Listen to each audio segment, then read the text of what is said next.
नमस्कार, वंदे मातरम, जय हिंद दोस्तों एक बार फिर स्वागत करता हूं आपके यूट्यूब चैनल दर्पित टेक्नो में। तो दोस्तों आज ये हमारी तीसरी क्लास है। आज जो हमारी क्लास है वह फिजिक्स, बायोलॉजी और केमिस्ट्री के प्रीवियस एग्जाम में आए हुए क्वेश्चनों पर आधारित है। इसके पहले मैंने 2 वीडियो पहले अपलोड कर चुका हूँ, तो अगर आपने अभी तक वो वीडियो नहीं देखे हैं तो प्लेलिस्ट में जाकर आप वो वीडियो देखिए। एग्जाम के दृष्टिकोण से बहुत महत्वपूर्ण है। तो दोस्तों मेरे साथ वीडियो में अंत तक बने रहना। आज बहुत ही शानदार क्वेश्चन है। पहला प्रश्न, चाय के पौधों का कौन सा भाग चाय बनाने में काम आता है? तो वह पत्तियां। पत्तियों से ही चाय बनती है। नेक्स्ट क्वेश्चन, किसी पदार्थ पर कार्य करने के बावजूद भी उसके आकार में परिवर्तन नहीं होने का गुण क्या कहलाता है? तो वह उसको बोलते हैं दृढ़ता, या फिर एग्जाम में यूँ आ सकता है बाहरी बल। यदि कोई वस्तु तैरती है तो वस्तु पर जल द्वारा लगाया जाने वाला उत्क्षेप बल क्या होगा? तो वह वस्तु के भार के बराबर होगा अगर वह वस्तु तैर रही है तो। ठीक है। किए हुए कार्य की दर क्या कहलाती है? तो किए हुए कार्य की दर शक्ति कहलाती है। नेक्स्ट क्वेश्चन, कैल्शियम विटामिन के किस में काम आता है? तो रक्त के थक्का बनाने में विटामिन के काम में आता है। यानी विटामिन के किस काम में आता है? रक्त का थक्का बनाने में। स्लेक्ड लाइम बनाने में पानी के साथ प्रबलता से प्रतिक्रिया करता है। क्या करता है? Calcium hydroxide. यह एक क्षार है। इसको हम बुझा हुआ चूना भी बोल सकते हैं। इस तरह से आ सकता है, क्या तो कैल्शियम हाइड्रोक्साइड या फिर बुझा हुआ चूना। नेक्स्ट क्वेश्चन, प्रोथ्रोम्बिन रक्त के थक्के के लिए जिम्मेदार द्वारा जारी किया जाता है। यानी कौन जारी करता है? लीवर। और यह क्या है? प्रोटीन है जो कि लीवर में बनता है। यह भी आपको याद रखना है।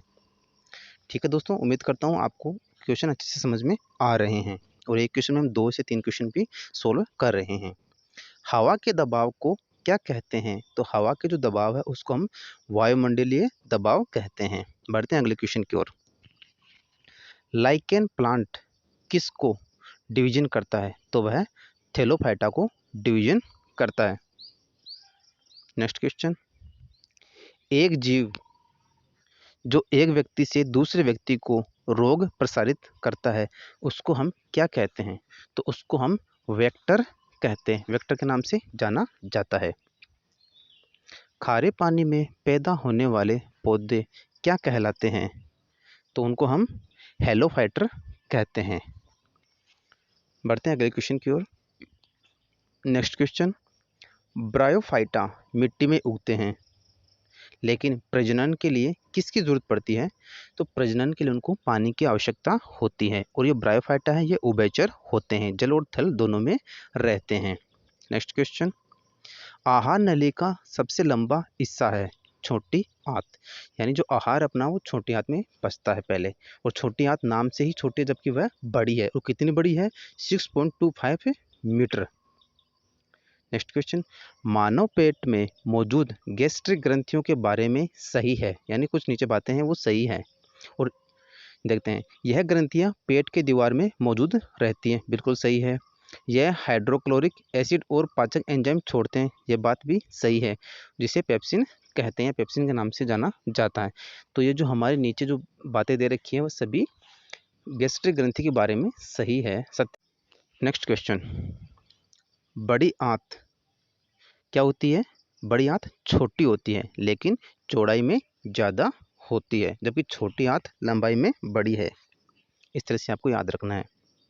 वह स्थान जहां कार्बोहाइड्रेट, प्रोटीन और वसा का पूर्ण पाचन होता है उसको हम क्या बोलते हैं? उसको हम छोटी आंत बोलते हैं।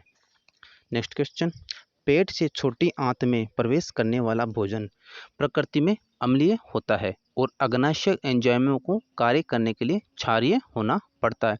तो वह कौन सा अंग है जो यह काम पूरा करता है? तो वह है लीवर। तो दोस्तों उम्मीद करता हूँ ये प्रश्न आपको समझ में आ रहे हैं। अगर एक बार आपको वीडियो समझ में नहीं आता दोबारा इन प्रश्नों को आप देखना, फिर आपको समझ में आ जाएगा। तो क्योंकि एग्जाम में आए हुए प्रश्न हैं दोस्तों, ये कुछ प्रश्न हैं जो थोड़ा घुमा फिरा के आते हैं तो हम समझ नहीं पाते। 1-2 बार इनको पढ़ोगे तो आपको आसानी से समझ में आ जाएगा। नेक्स्ट क्वेश्चन, पित्त रस कहाँ स्टोर रहता है, यानी कहाँ संग्रहित रहता है? तो पित्त है वो पित्ताशय में स्टोर रहता है, और इनको रिलीज कौन करता है? तो वह लीवर यानी यकृत करता है। ये भी आपको याद रखना है। चूसक यानी जिसको हम क्या बोलते हैं, विल्ली, वह क्या होता है? तो यह एक छोटी आंत की दीवारों में मौजूद होते हैं, और इनमें कई रक्त वाहिकाएं भी होती हैं जो अवशोषित भोजन को शरीर की हर कोशिका तक पहुंचाती है और अवशोषण के लिए सतह क्षेत्र को बढ़ाते हैं। तो उनको हम क्या बोलते हैं? चूसक। और एग्जाम में चूसक वर्ड नहीं आकर विली वर्ड आता है, तो एक ही बात है दोस्तों, इसमें आपको कंफ्यूज नहीं होना है। जहाँ जहाँ दोस्तों अगर दो दो क्वेश्चन एग्जामिनर पूछता है, एक क्वेश्चन में अगर दो ऑप्शन होते हैं, तो मैं वो आप इस प्रश्न में समायोजित करता हूँ, ताकि आपको एग्जाम में कोई क्वेश्चन बाहर से ना आए और आप पढ़े हुए क्वेश्चन को अच्छे से कर पाओ, ताकि कंफ्यूज ना हो। इन प्रश्नों को दोस्तों आपको बार बार रिविजन करते रहना है एग्जाम में जाने से पहले, पूरा वीडियो आपको देख। नेक्स्ट क्वेश्चन है, हवा की गति को किस में मापते हैं? तो हवा की गति को हम एनीमोमीटर में मापते हैं। बढ़ते हैं अगले क्वेश्चन की ओर। स्वाद का पता लगाने के लिए उपयोग किए जाने वाले रिसोर्टर्स के रूप में जाना जाता है, उनको हम क्या बोलते हैं? तो उनको हम गस्टडी रिसेप्टर्स भी बोलते हैं, गस्टडी रिसेप्टर्स भी बोलते हैं। बढ़ते हैं अगले क्वेश्चन की ओर। Question number 22।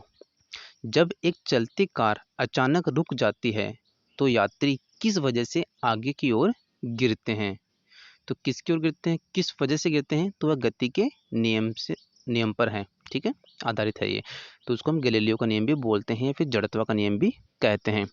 तो एग्जामिनर हमसे अगर क्वेश्चन देता है तो तीनों में से कोई एक ऑप्शन में देगा, तीनों एक साथ नहीं देगा। तो हमने इसके बारे में फिजिक्स जो हमारी जो वीडियो है उसमें हमने अच्छे से चर्चा की है दोस्तों, और अच्छे से दो जितने भी उदाहरण बनते हैं हमने वहाँ से सभी उदाहरणों पर चर्चा किया, सबको हमने पढ़ा है।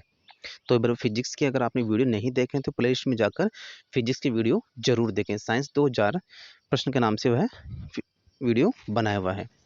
दाढ़ी बनाने का आईना है, यानी जो शेविंग हम करते हैं उस वक्त कौन सा आईना यूज करते हैं, इस्तेमाल करते हैं? तो हम अवतल दर्पण का इस्तेमाल करते हैं, और जो इसकी जो पॉलिश होती है वो बाहर की ओर होती है। ऐसे एग्जाम में आता है कि वो कौन सा दर्पण है जिसकी पॉलिश बाहर की ओर होती है या अंदर की ओर होती है ना? इस तरह से आपको याद करना है। वो फिजिक्स के वीडियो में मैंने पूरा कंप्लीट उसमें बताया है, तो आप फिजिक्स की वीडियो जरूर देखना।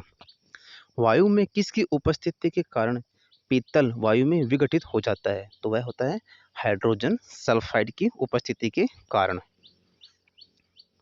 क्वार्ट्ज क्रिस्टल आमतौर पर क्वार्टर घड़ियों आदि में उपयोग किया जाता है, तो क्या होता है? Silicon dioxide, silicon. Next question की ओर बढ़ते हैं दोस्तों। Question number 26। सबसे अच्छा कोयला क्या है? उस कोयला क्या नाम है? तो वह है एंथ्रासाइट कोयला, सबसे अच्छा कोयला माना गया है। नेक्स्ट क्वेश्चन, निम्न श्रेणी का कोयला कौन सा है? तो निम्न श्रेणी का कोयला है पीट कोयला, और सबसे अच्छा एंथ्रासाइट कोयला। बढ़ते हैं अगले क्वेश्चन की ओर। बड़ी मात्रा में पौधों को किस खनिज की आवश्यकता होती है? तो खनिजों को फास्फोरस की आवश्यकता होती है ज़्यादा मात्रा में अगर बात करें तो। नेक्स्ट क्वेश्चन, ध्वनि की विशेषता नहीं है आवृत्ति, कंपन, गुणवत्ता और प्रबलता। तो कंपन है, ये कंपन नहीं है ध्वनि की विशेषता। पुरुषों में स्पर्म यूरिन के लिए सामान्य मार्ग क्या है? तो दोनों के लिए एक ही मार्ग है जिसको हम मूत्र मार्ग बोलते हैं। नेक्स्ट क्वेश्चन, नॉटिकल मील दूरी किसकी इकाई है? तो नॉटिकल मील नेविगेशन की इकाई है। नेक्स्ट क्वेश्चन, एक नॉटिकल मील किसके बराबर है? तो 1.852 किलोमीटर के बराबर एक नॉटिकल मील होता है। एक लेंस कहाँ से होकर गुजरने वाली प्रकाश की किरण बिना किसी विचरण के निकल जाएगी? तो कहाँ है? इसको बोलते हैं प्रकाशिक केंद्र, या फिर प्रकाशिक केंद्र नाम में आकर ऑप्टिकल सेंटर भी नाम आ सकता है। तो आपको दोनों नाम याद रखने हैं, इसमें आपको कंफ्यूज नहीं होना है दोस्तों। इन क्वेश्चनों को आप बार बार रिवीजन करोगे तो आपको दोस्तों अच्छे से याद हो जाएंगे। गोल्डन फाइबर किसे कहते हैं? तो गोल्डन फाइबर जूट को कहते हैं।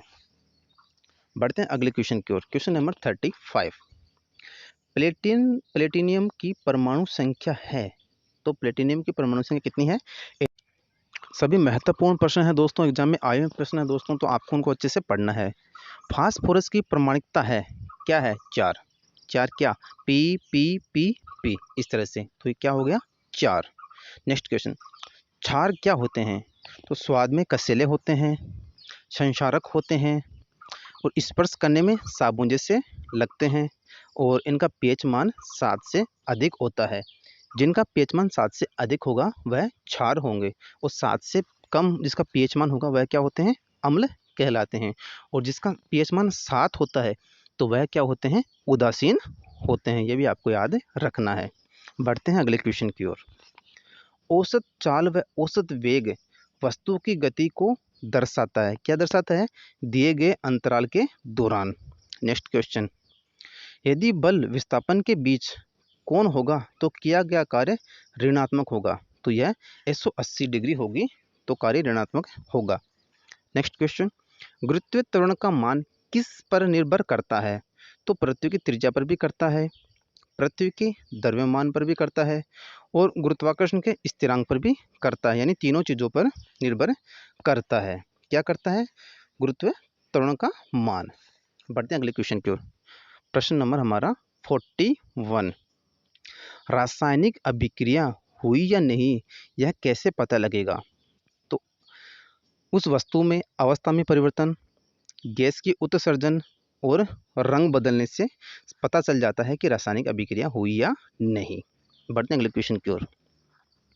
ब्रह्मांड में एक निकाय दूसरे निकाय को आकर्षित करता है, तो वह कौन सा बल है कि जिससे एक निकाय दूसरे निकाय को आकर्षित करता है?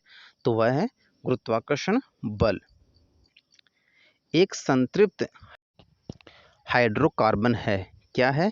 इथेन। बढ़ते हैं अगले क्वेश्चन की ओर। क्वेश्चन नंबर हमारा 44, आरबीसी का क्या कार्य है? तो आरबीसी का जो मुख्य कार्य है वह है ऑक्सीजन और कार्बन डाइऑक्साइड का परिवहन करना। यह आरबीसी का मुख्य कार्य है दोस्तों। बढ़ते हैं क्वेश्चन नंबर 45 की तरफ। पुष्प केसर का हिस्सा नहीं है, तो पुष्प केसर का हिस्सा क्या नहीं है? परागकण। हाँ है, परागकण होता है, परागकोश भी होता है, लेकिन वर्तिका नहीं होती। तो इसका आंसर हो जाएगा वर्तिका।